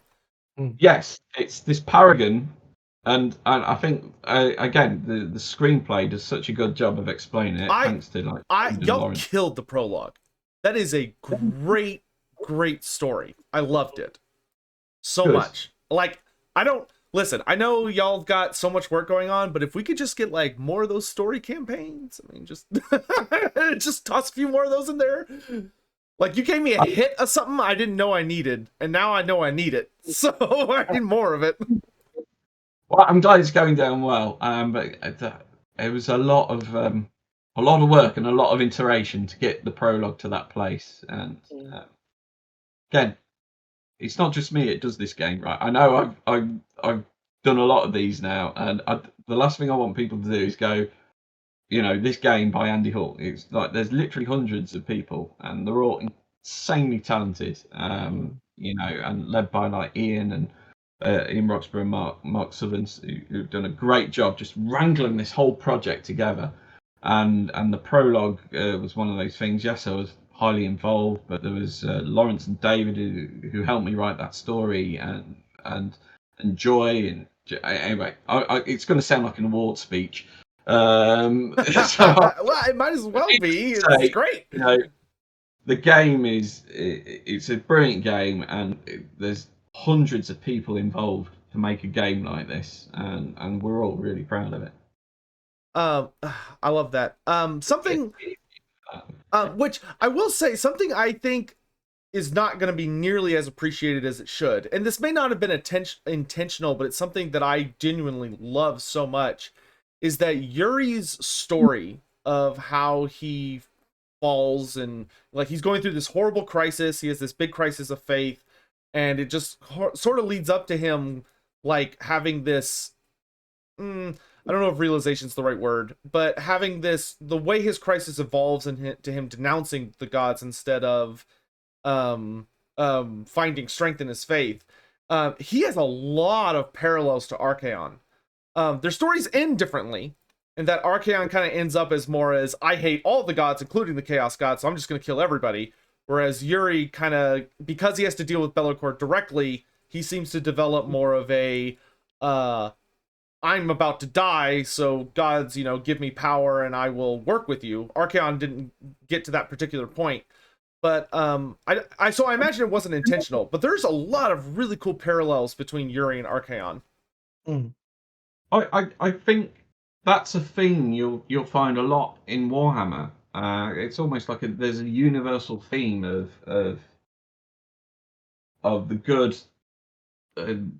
degrading, essentially, and that I forgot the word, but that I can use this thing for good. I will take this power, whether that's in the form of a corrupted sword or even a rank, and I will take this power and I will use it for good, and then being corrupted by it. I mean, it's a very universal fantasy theme, isn't it? It's a universal true theme in our world. Yeah, that's just humans. These themes, are universal because they're truths in the actual real world. Be'lakor. But yes, you'll see that theme used again and again. Gav Thorpe wrote a brilliant trilogy of books about that. Archaon, obviously, is the classic case. It's very good. It's a doozy. it's not a fun story. Oh, it's a fun story, but it's not a happy story. No. And in 40k, you see that theme played again and again. Inquisitors thinking they can use chaos against the chaos of the dark powers, and then being lured and seduced by it. I always find that funny. Yeah, it happens a lot. They get too full of themselves, think they're untouchable. They do. But even chapter masters in Space Marines, they fall and fail to it, and not just in the Great Heresy. Even you'll occasionally lose a modern chapter to that, or a chapter master. Well, it just makes some of the best stories. I mean, I think a lot of people in Warhammer just love characters like, we got like Archaon. There are people like there are really like somber versions where you got like Festus the Leech Lord, this character who was like a brilliant doctor, and he was too empathetic to his patients, so he made a deal that, I'll give me the knowledge of how to cure all diseases. Nurgle was like, okay. Just totally broke his mind. And we've got like Dakala the Denied for the elves, was an elf who, she fell super hard for Slaanesh and all these other shenanigans. So it's just a really popular, and I think often wonderful theme in Warhammer, because a lot of people can relate to those characters in really interesting ways. Yeah, and I think they can be written quite in a hackneyed way. I think it's the way, even if you know what the destination, if the journey's written well, then it's still a pleasure to go on that journey. A good example you just said with Festus, the way he gets corrupted is very interesting. He comes from a place of benevolence. He just wants to help his patients. And Yuri as well. He wasn't going up north because he of any kind. He was team save Urson all the way until the last second. He was. Well, the last second, I'm not so sure. The last few minutes. I'll say the last, like he was definitely like. Though I would say it would have been hilarious to see him shoot Be'lakor with the pistol instead of Urson in the kind of like brief moment when they first talk. But granted, it probably would have just gone right through him. But like, I kind of almost wish there was I almost wish y'all had like a what are those called? A blooper reel where he just shoots Be'lakor instead. Yeah, the storytelling in the game really has been so marvelous. The intros are all great. Like I was shocked how believable all of the alliances are between the advisor and all of the characters and stuff. I mean, even compared to the prior two games, this game just steps it up such a notch. It's kind of wild. Again, it's something we set out to do. Again, a kind of story group of myself, David, Lee, and Lawrence, and we wanted to take that Warhammer 2, where we escalated from Warhammer 1, and escalate again, and yeah, I think hopefully we knocked it out of the park. We'll see on Monday when all the reviews come in. Yes, yeah. The fated the fated week is soon upon us. But it's been brilliant to watch kind of all these story threads tying together, and probably one of the most exciting things for me personally, because I was, of course, like I was praying beyond praying that Boris was going to somehow make it into the game, and that was like there was such a theme in my community where we literally co-opted the 40k salamander chant of whatever Vulcan lives, but we had Boris lives for over a year, and the way y'all handled Boris's resurrection I thought was so great. We're like, you kept the story, Boris still dies, he just he's Boris, so what is death to Boris? He was always going to be in the game. We did need him dead. So that Zarina wasn't just a princess; she was the Ice Queen, because that's her most iconic role, and the law was already there. Boris is dead, so like you say, so again, it was kind of working with Games Workshop and going resurrect Boris, and it says a testament to the relationship there that they allowed us to go through with it, and also working that into kind of its own kind of offshoot story as well. You don't just, as I'm sure you guys know, you don't just unlock him. You've got to fight a battle. Oh yeah, you gotta earn him. You gotta earn him. And you've got to free him from that ice. So speaking of characters, a question that's often fun to ask people at CA, and during that group for me, is I've had some conversations with various people about, like, if they could have any character in the game, who isn't already, who their pick would be. Like, I know CA Rich, who I believe is the head of the development team or the DLC team, he's well known for being a very big Prince of Apophis fan. Do you have kind of like do you kind of have a character that's that pie in the sky for you? Come again. I need to get Hellberg in the game. Yeah, he's missing.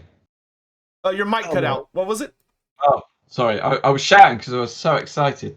Kurt Hellberg. There you go. That's a good answer. That's a good. The Reichsmarshal. That's a good answer. He had one of the best looking miniatures from the Empire Army book, to be honest. It's a Dave Thomas classic. Kurt Hellberg. Classic. Great cash.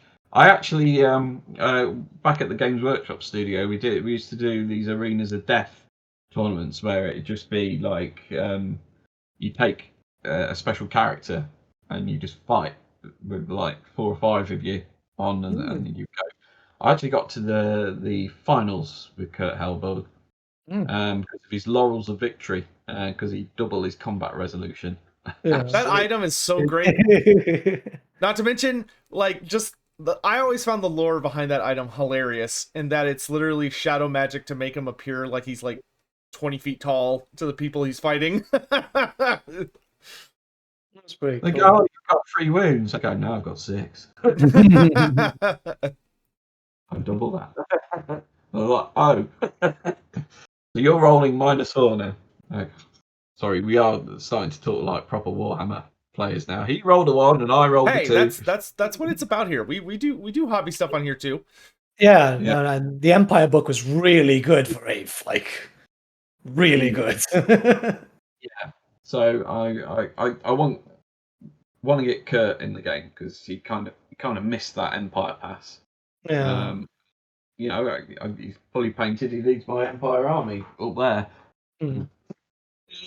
Around there. Yeah, I'd like to get him in the game, and a certain Skaven Gracie as well. I'm sure. I think nobody's going to stop asking for that. Yeah, who could that possibly be? Could that possibly be? But I'm not going to say it because that'll make he's got to be talking about Critalisk. He's talking about Critalisk. It's I think they've been requesting him since Warhammer 1 got announced, you know? Hey, he's just he's just waiting for his moment. We all know he is. But I'll say what I used to say then to the people. We're going to get everything in. It's all going to get in. Give us time. I'm gonna quote you on that. Whenever someone asks about anything, I'm gonna say Andy Hall said it'd be in. He said everything. It'll be there eventually. Just gotta wait. That's the key word. Eventually, not next week, next month. Eventually. From a personal standard, like I've seen so much of Warhammer Fantasy turned into Total War, you know, which is I don't think anyone, like from a fan perspective, see that and go, "Oh wow, you know, this is actually happening." It's like you guys have translated a lot of stuff into the series. Well, it's been in such a creative way too, because like a lot of people go, "Oh, what's it based on?" And it's like it's kind of hard to answer because it's not purely 8th edition. There's a lot of 7th edition, 6th edition, even earlier editions. Y'all got a lot of Storm of Chaos stuff that showed up when we got like the Eshin DLC, where like that Clan Eshin roster was brought to life. Morathy is in her Cult of Pleasure form, kind of from the Storm of Chaos, as opposed to her more her 8th edition form where she was a little less chaosy. You know, we went with the more chaosy version, which I think was a great decision. And I can't wait to see how she'll kind of evolve when she's brought into game 3. Please. I mean, I've always said that 8th edition is the baseline. You know, that's where it starts. That's our foundation. But then we will go to earlier versions as and when it's appropriate and we want to. I didn't want to lock us into 8th edition. Y'all, I mean, y'all have even cracked open. Y'all have done Tarmacon stuff because we got the Plague Toads. We've gotten a lot of Storm of Magic beasties. Y'all have done the Monstrous Arcanum when we got Mourngulls and all this other stuff. Like, I mean, y'all have really been cracking open just about every single book. The Plague Toad stuff was probably the most surprising for me. When we first got the list, I was like, "Oh wow!" You know? Oh yeah, dude. Plague. I was like, that's good stuff right there. Plague Toads. Yeah, those roster early discussions about what goes into the demon. Well, the demon rosters were very interesting they took a lot of iteration to get there. I would like to ask a question. And you can just say pass if you want, and it's totally fine. Like, just say pass, and we'll move on. Just pretend it never happened. But I'm curious, because this is kind of a raging debate. Do you consider the demon factions, or the chaos factions in this game, do you consider them to be demon factions, or do you consider them to be mono-god factions? They're demon factions with a seasoning of mortals as and when required, but okay, all right, they are demon factions. All right, take that and scatter to your holes, chat. Yeah, because we know you're going to. Yeah, I can hear them. It's like someone turned on the light in the kitchen. You just see things scuttling away. Yeah. I mean, we had those discussions about do we give every faction, every demon faction, Chaos Warriors, and we quickly came to the realization that would create a homogenization of those factions very quickly. Where I think what's happening at the moment when people are playing them, they're really enjoying the differences of those Chaos factions. But if we gave everyone Chaos Warriors from the offset, then you would have 4 slightly different coloured Chaos Warrior factions. So that was a conscious design decision. Well, I think that was the right decision. Yeah, that was the right way to go.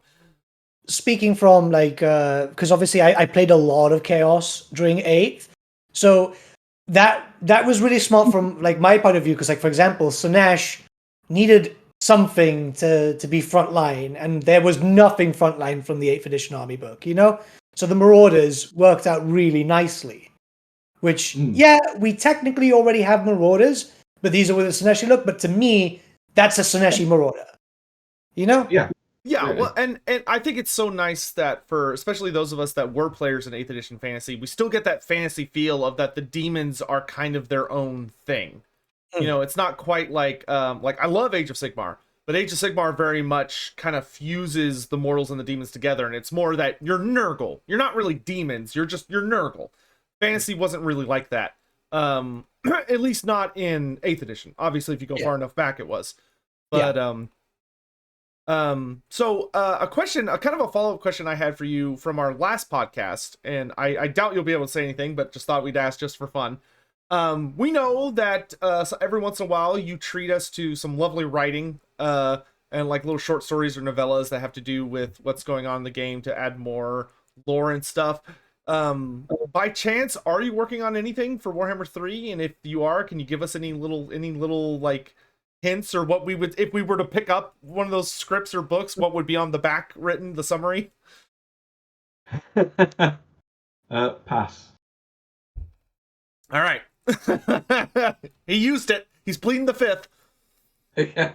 Fifth is playing. So, man, I don't know if I have. Nathan, you got anything? Yeah, well, I want to ask regarding the 5 Chaos factions, because obviously, well, assumedly you've been playing, right? Yes, Which, Well, he's just what? It's a video game. No, because obviously it's just one of those things. How if you can give a favorite, there's 5 factions for Chaos. We've got Undivided, we've got Tzeentch, and so on. Which one has been your favorite of the Chaos factions, and why is it Slaanesh? Well, hold on. Whoa. Sorry. Well, interestingly, it is Slaanesh. Good man. Because Nakari is another kind of, another one of those little proud moments of getting Nakari in there and getting him in that form as well. Again, that was pleasant negotiations with Games Workshop to get kind of a modern looking Nakari. So I was very kind of enamored. I like getting to see Kugoth and Nakari get actual forms is so amazing. I want them both as a tabletop mini so bad. There is nothing like them. Especially Nakari is so that y'all did such a brilliant job of it's obviously Nakari is very heavily based on his, I think it's the 6th edition art when he's fighting an Aryan from the High Elf book, but his model was actually updated to also fit the newer things where he's kind of got the ripped tights and all that stuff. And it's just it's so well done. It is so well done. The artists, they knocked it out of the park. Kind of led by Badge. They really did some great stuff there, and the reference I gave for Nakari was that picture, and I was like, make him look like a modern keeper of secrets. Yeah. And they absolutely knocked it out of the park. But I've certainly got so I think Slanesh, and I like the speed of it as well. It's a great army if you want to take like someone that's probably not really good at battles. Using the multiplayer function, bring them into the game, and you just hand them a couple of hellflayers and go nuts. And they're so easy to micro in that respect. So Slanesh is great for that. Yeah. I mean, Khorne is good as well. And Khorne came about because he wasn't working for quite a while. It took a lot of kind of iteration and design. With Jim and Ian, a kind of lead battle designer, and Ian, the game director, to get that to click. And then we kind of hit that note of he summons the blood host, he creates skulls, and Khorne likes that, and so I think I phrased it as maybe we get to that point, and it's almost like Khorne sending out his fleshhound armies to kind of aid you. And for a while, those blood host armies were purely fleshhounds. Oh my gosh. And I didn't quite, again, that wasn't quite right. So then they came to the blood host armies. But I think when that clicked, and we go, Khorne is actually really fun now. So that felt like really kind of pleasing to kind of nail Khorne, because Khorne could be, as you probably no subtlety as Khorne. It could be a very blunt weapon, and blunt weapons can be a pain to use and a bit boring if you don't look out. So the fact that Khorne is as good as he is, it feels really pleasing actually. And I think all the cast factions have turned out really well, and comes to like Mark Sinclair, who really with Present really championed the changing of the wave system as well, which, as you can probably see, is such a multifaceted system with all these things you can do, but you feel you can feel very Zentian using that. So yeah, it feels like we nailed that, and with Nurgle, with the cyclical buildings, and again, Nurgle was something I had in my mind. I was like, I want to be able to create my diseases, and it should be a picture of a big cauldron, and that was kind of day one, and that design kind of survived 3 years of iteration and George, a designer for campaign, he absolutely nailed that. And George works on the multiplayer as well, so you've got him and John Virtual to thank for multiplayer as well. Again, besides reading names, and it sounds like an award speech. I'm sorry, but no, you're all good. You're all good. I love all these mechanics, and it's so funny watching them and seeing really cool parallels too of like the Khorne centric fact. Like we had Taurix the Brass Bull brought to life in towards the end of Warhammer 2, and what's great is that his mechanic is very similar to Scarbrand's in that they're both cornate, so you would expect that. Now they have different methods on how they do it, and it has a very different feel, where Taurix is more of an unstoppable juggernaut and Scarbrand's more of an unleashing just a tide of slaughter. But it's a very subtle difference, but it feels right, and kudos to our designers for absolutely kind of hammering that and nailing it. And like I'll admit, like I'm one of those super annoying people, I'm sure, for the designers, where I'm sitting there looking at like that Nurgle mechanic and going, oh, I'd love that in my Clan Pestilence campaign. Like seeing all that Slanesh stuff and being like, oh, I'd love that in my Morothy campaign. Like, I need some more parallels. Well, it's like with the Godslayer.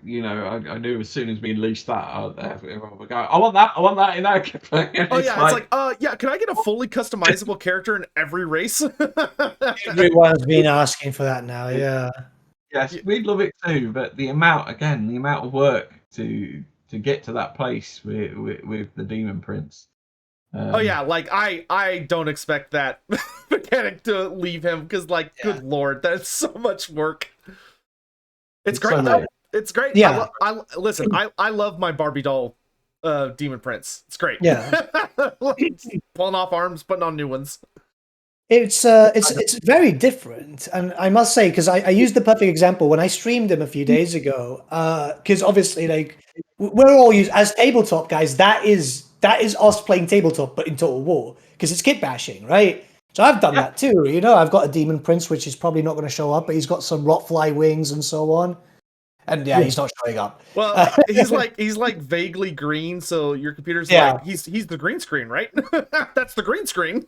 But it's the thing is like that's why I was telling people it's like this should, like, in my personal opinion, this should be unique anyway, because it's something that we used to spend hours with green stuff and so on. You know, like I can only imagine the amount of work that turning that into a computer thing like has to take. Because what did you guys say? It was like 2 billion different types of combinations and so on.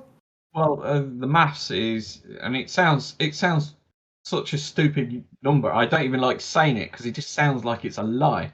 500 billion combinations.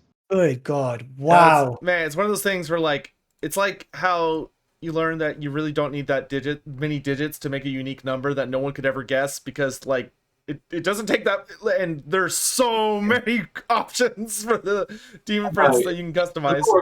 Population, you know, because you think, you know, all those bits that can't be 500, but you know, but if you do one part with that part, that's one, but now I've got to change that part, so that's two, and then you've got to do it. You do it all along with just that one part, and yeah, it extrapolates out and out and out and out.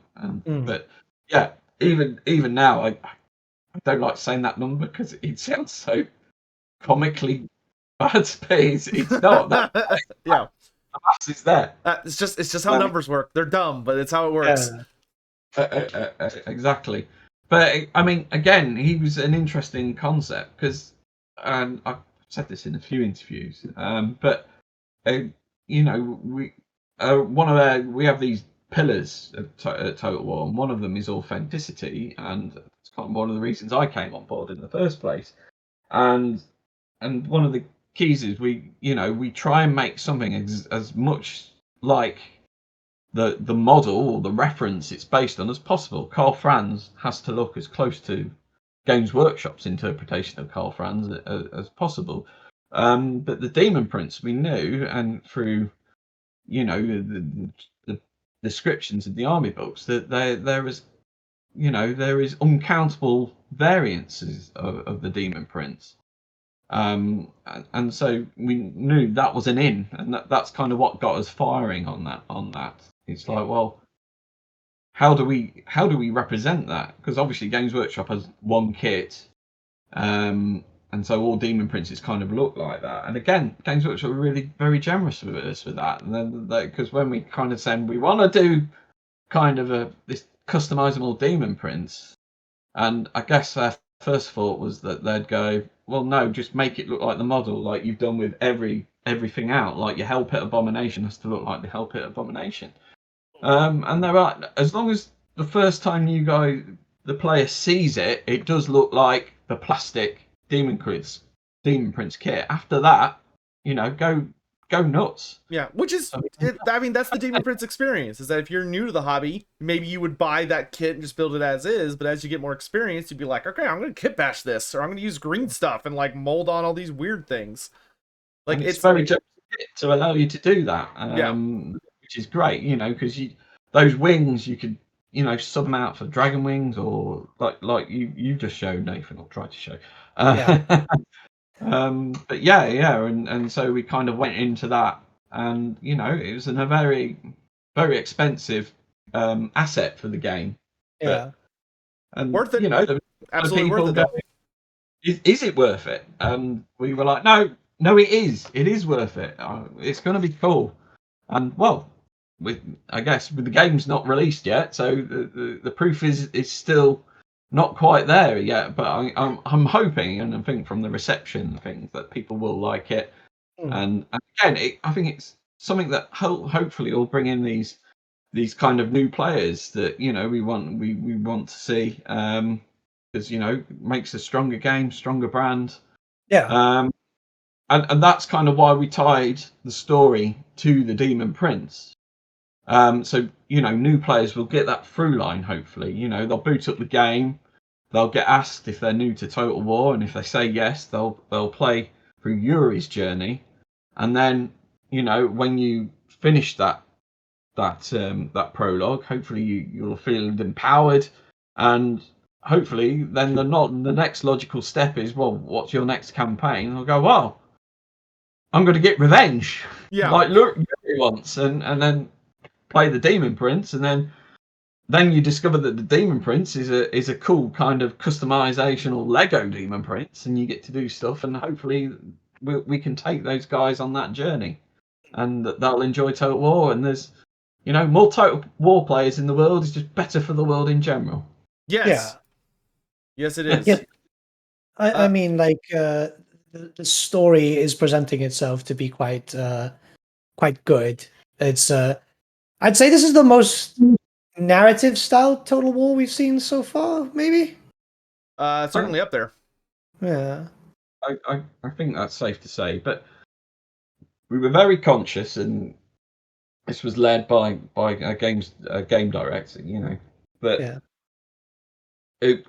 the story couldn't get in the way of the gameplay. You still had to have the sandbox Total War experience of building your empire in the way that you want. Yeah. And so when we was designing the story, and the story had to work no matter whether you were Skarbrand or whether you were Kislev.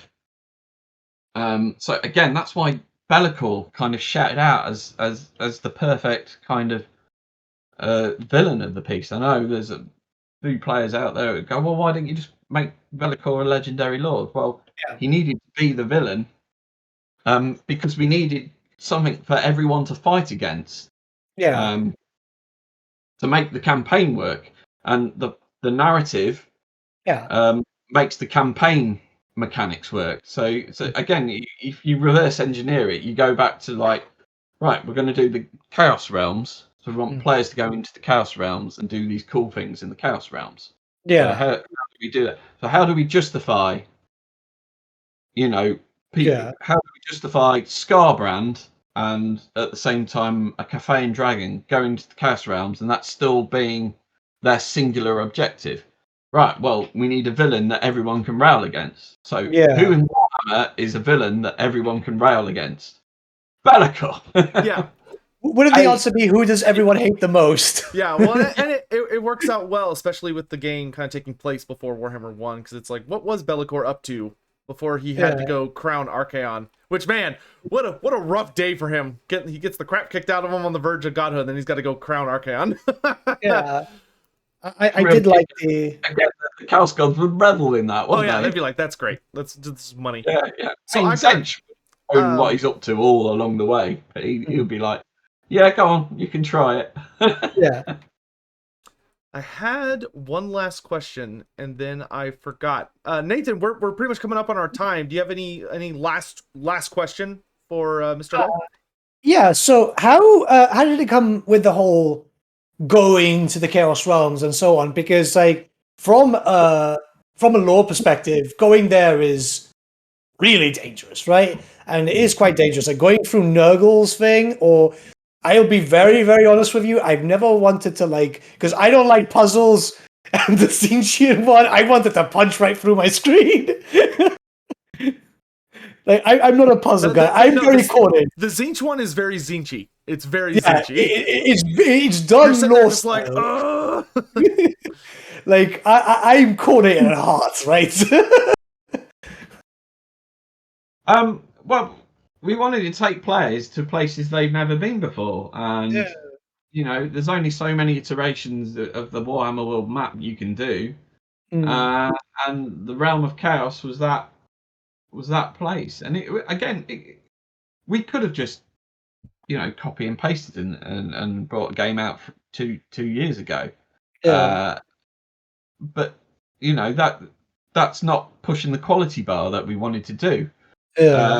We wanted to create a game that impresses everyone, and taking players into the realm of chaos was kind of untrodden ground, and so we wanted to take players there, but then we knew if we did, we couldn't just play Total War in those zones. There had to be, it had to feel different. It had to feel like the law for a start, and also, there are tales of mortals going into the Chaos Realms and actually coming out. So it's not unprecedented. It's absolutely rare, and those people, when they come out, they are forever changed. And again, we try to bring that in with those chaos traits that really screw you over if you let them fester on you. I forgot it once, and I just let it go constantly. They can be brutal. They can be very brutal. Absolutely, and that was, again, managing that was always part of what we wanted to do. We wanted people to, we didn't want them to go in and it feel like they're just having a Sunday walk in the hills. Yeah. It had to feel like you've been touched by chaos by going in there. Yeah, I know. For me, it's a genuine dream come true of invading the realm of chaos and taking the fight to the gods themselves is something I always wanted to see happen. Yeah, that was kind of one of those potential possibilities in fantasy that I always loved so much as a possible scenario, is a force of order or even destruction, managing to fight its way and actually punch the gods in the face. I really, really hope that we get to see the realms of chaos in when we eventually get the combined map, because man, I want to take the lizardmen in there so bad and just start wrecking stuff. I mean, if you're doing a chaos focused game, you have to have you got to have the realm of chaos. You can't just have the demons survive in the vacuum of the mortal. Right. It'd be boring. Very boring. Yeah, that's them. They are literally a fish out of water. But again, going back to the narrative reasons, we also had to have a reason why, because in theory, a demon going into the chaos realm should be like, opening the front door. It should be that easy for them. So we had to create narrative reasons. So the narrative had a lot of heavy lifting to do in this campaign. It had to justify why is Kislev, who's been the bulwark against chaos for the last 2,000 years, why are they suddenly wanting to go into the chaos realm? Why would you want to, in our context, why would you willingly want to go into hell? The realm of Slanesh sounds fun, right? You see how Razor? Maybe on a very surface level. Surface level. On the surface level, yeah. That's definitely one of those places where you go, when you arrive, you go, I didn't think this through. Oh no, I did. I thought it through. But if you're in a world where gods are not something that may or may not exist, but indisputably exist, and you learn that your god, the one that holds your soul, your faith together, is not only in the chaos realm, but is in very real danger of dying, then maybe, just maybe, that will justify and motivate you to not just be the defender of the old world, but to step willingly into the chaos realm and go into this mad place to try and rescue them. And at the same time, it's also for all the demons, the fact that the bear god roared and created this kind of barrier helps us justify why the demon guys can't just zip in and out the chaos realms at will. Yeah, that works great. Think of it like a harbour in a storm. You can't just go into the harbour when the waters are roiling. Yep. So the narrative did a lot of stuff to kind of help us with the campaign mechanics. So that's if you reverse engineer it back and why things are the way it is. Why Be'lakor is the villain. Why are there the chaos rifts? Why is there a dying god? So, yeah, there you go. A bit of behind the scenes about why things are like they are. Well, thank you so very much. That's pretty much our time. So we know you've got to get off to do some stuff. But before we go, is there anything people should be out on the lookout for? And if so, where should they be kind of looking for more Andy Hall goodness or updates coming in the future? Okay, well, keep an eye. If you've signed up to Total War, keep an eye on early in the week. There may be a little surprise dropping. I like surprises. Otherwise, you know, get ready because Warhammer 3's out. I know it's finally here. Yeah, and I hope everyone plays it and enjoys it. And you know, also, I've done a lot of these now, but it's not just me. There are hundreds of people at Creative Assembly who are passionate about this game, and yeah. Awesome. And thank you again so much for joining us, and thanks to Total War for sponsoring this podcast. That was very generous of them, and we were happy to be here on their official channel doing all this stuff. If you missed any of the podcasts, it will be available on me and Nathan's channel shortly. Nathan, anything you want people to know about coming up for you for later today or later this week, real quick before we go? No, just the usual Total War Warhammer free content on the channel pretty much every day until release. And soon I can sleep. Yeah, really? I know. Game comes out for everyone. For us, it's like, oh, finally I could rest. Yeah, holiday on the horizon, I think. Yeah, every content creator and every person working at CA needs to take like a month sabbatical. All right, and yeah, I will also be streaming Total War Warhammer 3 later today after I get lunch and everything. So thanks everyone so much for watching. We appreciate you all joining us, and I'm sure there's more Total War stuff coming up. I believe the big tournament is tomorrow with all the content creators, and Creative Assembly has a little info thing they made that has a schedule to everything going on. So that's it for us. We'll see you next time. Thanks for watching, guys. Bye-bye. Bye. Where's the end screen?